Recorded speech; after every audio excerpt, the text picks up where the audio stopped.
Welcome to the GOZA podcast, where we talk about all things rock and roll. Today, we're continuing our series on reviewing together the greatest moments in rock and roll history. What do we got today? So today we're looking at Black Sabbath, at the California Jam 1974, their performance of Children of the Grave. Ooh. So I chose this song out of the whole performance because I think that they're very energetic and it's just, I won't give it away too much, but classic. And Black Sabbath was a huge influence on me when I was a young teenager, first learning guitar at 13 years old. And Ozzy in particular too, because even his solo career, right, when he had Randy Rhoads, we'll cover that next, and who was a just virtuoso guitar player. Ozzy's always been blessed with having some of the best guitar players in rock and roll history. For whatever reason, he's been connected energetically to master guitar players. Now, if I can for a second, I'd like to brag that I had the privilege of opening up Ozfest Meets Knotfest 2016. And wasn't that their last performance? Their Black Sabbath's last performance, Southern California. Okay, so I opened up the festival Friday at 6 p.m. or what have you, and they closed it out Saturday. They were the last band. So I was the first band, they were the last band. So it was like one of those, check it off the checklist moments for me. Yeah, 13-year-old boy must have been really stoked. Yeah, super stoked. And then we did that was with my old metal band, Cynical, and, we were super high on adrenaline. And, definitely looking back, we were so high on adrenaline, the performance was shaky, and so that's my spiel on that. Love this band. And so Black Sabbath is a very, very special band in your life. Right. It's very close to my heart. Right. Yeah. It's very close to my heart. Spiritually connected. And they are the godfathers of metal. Okay. I don't care what anybody says. I'll fist fight you over it. They are the godfathers of metal. All right. And obviously, again, it goes back, and they were playing rock and roll, and they were just playing it heavier, and they were the first ones to make scary music popular. They kind of made it in boom, boom, boom, esoteric and all that good stuff. And again, they started out as a blues band called Earth. Wow. I didn't know that. All goes back to the blues. Yeah. And I mean, the blues inherently has that crazy dark side to it. Yeah. Robert Johnson, if you guys don't know who Robert Johnson is, he's the infamous one who first sold his soul at the train tracks, at the crossroads. And basically, he was just nobody, and then boom, one day he could play his ass off, and so that was the only explanation. And he died, I think, 26 years old or something. Another one of those crazy, tragic stories. So legend has it. Yeah, legend has it. Before we get into this, first of all, I'd like to thank everyone who's subscribed already and all of our returning viewers. You guys are making this work, okay? So every single time that you come back and watch one of our videos, YouTube goes, oh, maybe these guys are kind of cool. We'll show them to more people, right? So you guys are helping grow the channel. And if you're new here, go ahead and hit that subscribe button, give it a like, drop a comment. And if you're wondering what's with the line across our face, okay, we are entertainers, we are musicians, first and foremost. So the meaning behind it is that it's just fun and weird just like us. Don't think about it too much. And we do have our own music up. We the whole point of this channel is to preserve rock and roll, and that's our goal with our own music too. So go check out our own music. We have a music video up there, and we've been working hard on a new music video. We've had some roadblocks, and it's been kind of hard, but we're working hard on that every night. And we are musicians, not rock historians. So if I get something wrong, please correct me in the comments, and be nice about it. There's no need to be negative. There's enough negativity in this world, right? So let's get right into this, shall we? Yes. Now, Legend has it that they are frying on psychedelics, so should be fun. What else are you going to do in California in the 70s? Yeah, and you're a freaking rock and roll band at a festival.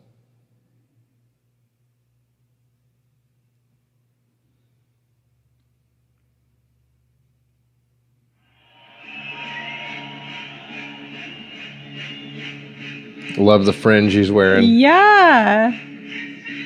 Oh my gosh. Huge festival. The adrenaline's already kicking in. They're playing faster.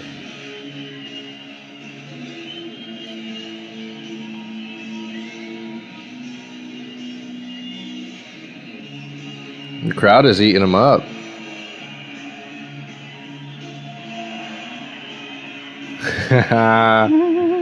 Yes, classic Ozzy.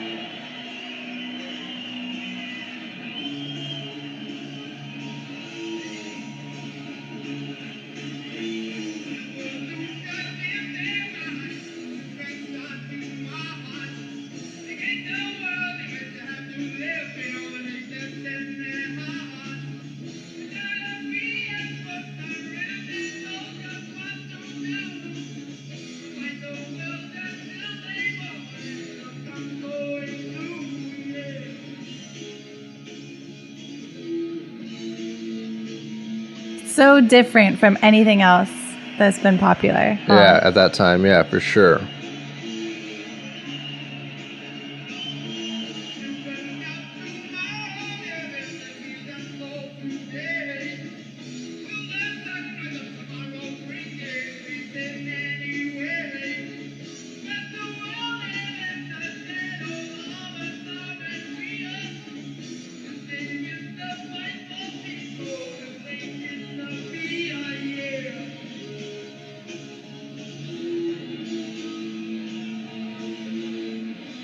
People have binoculars because they didn't have the big screens back then, you know? Okay, I was wondering what's up with that. What an entertainer.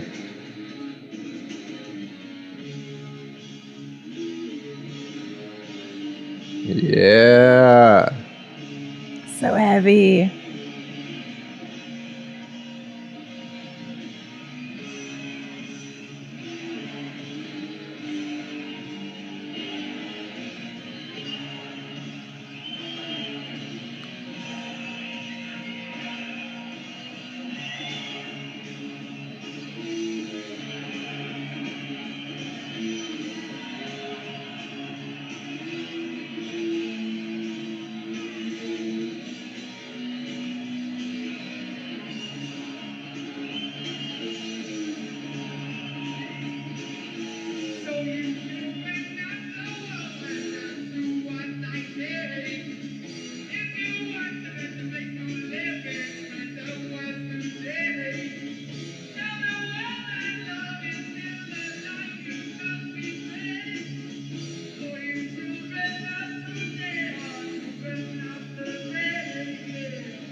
I love what they're wearing.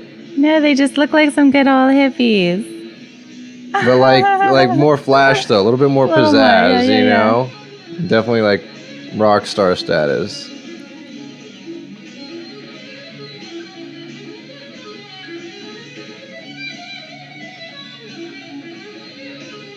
So Naomi.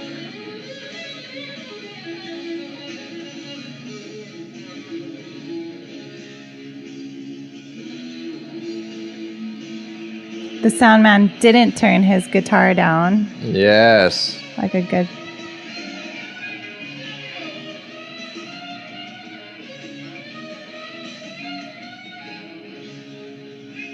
Yeah.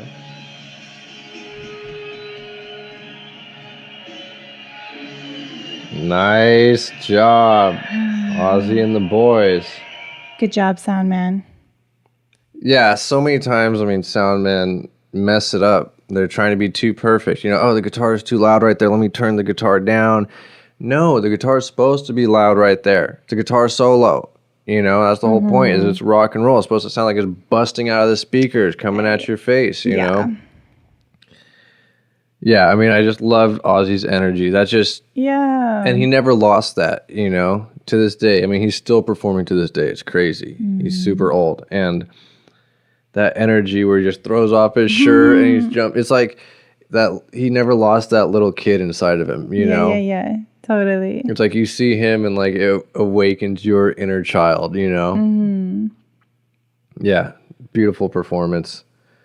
And I love how, too, again, they're not playing to a click track. Right. There's no auto tune. You know, there's no backing track. Right. In today's day and age, so many musicians play to backing tracks, which means you have to stay exactly on time on the tempo with what it was recorded at. You know, and recorded music. We even play to a click track. Majority of music that you hear today, you know, was recorded to a click track. So everything's kind of stagnant in a way, you know. Yeah. So what you lose out on is, okay, they started the song. And then as soon as the first riff comes in, you know, they go boom, boom, boom, boom, boom, boom. And they're like riding high on the adrenaline. Yeah. And then when the drop comes, you know, and they get to that bridge part, down, down, down, they even go a little bit slower so that you really feel that emphasis of the riff, you know? Right. And even his vocals, I mean, he was singing flat so many times, but... I mean, he was actually so good. For Ozzy, that was really good. Yeah, and that's like I was pretty impressed because, you know, Ozzy's always putting the entertainment aspect before the like musically precise aspect. So he's, you know, he's okay to go a little bit flat or sharp if he's jumping on stage. Yeah.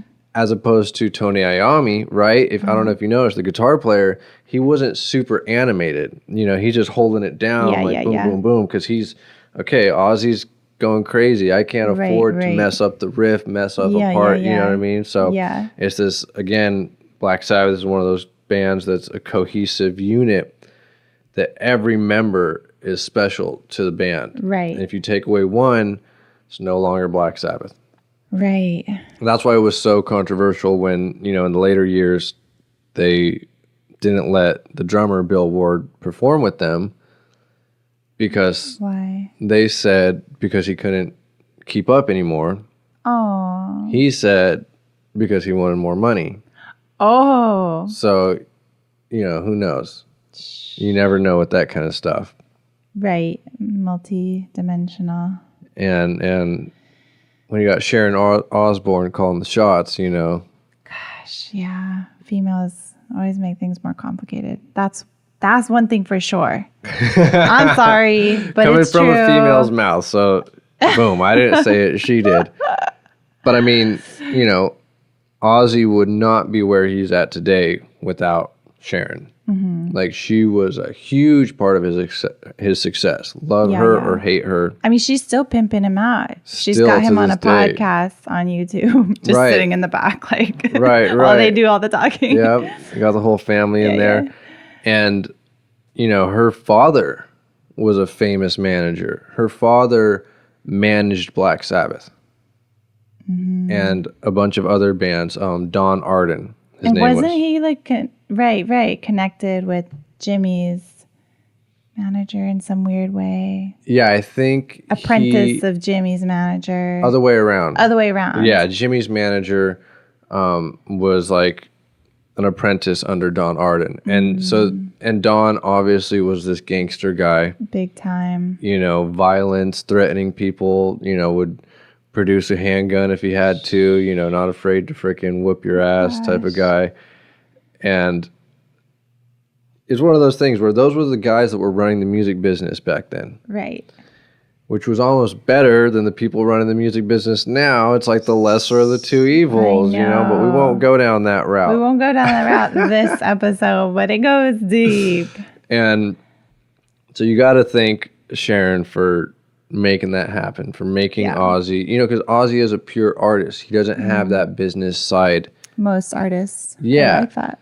I mean, unless you have what it takes, like some bands do. Some guys, you know, like Metallica, their drummer, Lars Ulrich, like he was pivotal in the band's success in business careers. Okay, we're going to tour these cities because, you know, these guys toured there and metal's good in those cities, you know, so he knew all that.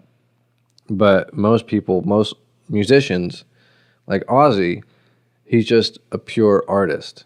You know, half the time, more than half the songs, he didn't even write the lyrics. He gets songs written for him and he just performs them. He puts his Ozzyism over it.